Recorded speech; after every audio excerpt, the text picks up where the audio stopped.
Taiwan देशाची variety. याला 80% ऊसक्रॉस आहे. इतका सॉफ्ट, इतका मऊ आहे, इतकं चवीला गोड आहे आणि त्याला स्पीड पण तितकंच आहे.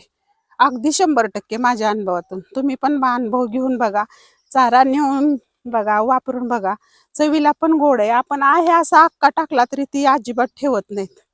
आपण सुपर 4G म्हणतो ना, त्याच्यापेक्षा सॉफ्ट आहे. त्याच्या पुढची व्हरायटी ही आता आली. ह्याला विराट किंग पण म्हटलं जातं आणि तैवानची व्हरायटी म्हटलं जातं, जॉईंट किंग पण म्हटलं जातं. आणि हा भरपूर पुरवणीचा चारा. ह्याची लावण्याची पद्धत पण बघा, 3 फुटाची सरी काढायची. 4 फुटाची असेल तर भरपूर उत्कृष्ट. आणि 2 कांड्यांमधलं अंतर 1.5 फूट ठेवायचं. आणि तुम्ही 2 फूट जरी ठेवलं तरी त्याची ही जाडी भरपूर मोठी होणार. गाई म्हशींसाठी ठेवायची असली तर 2 फूट अंतर ठेवूनच तुम्ही लागण करा.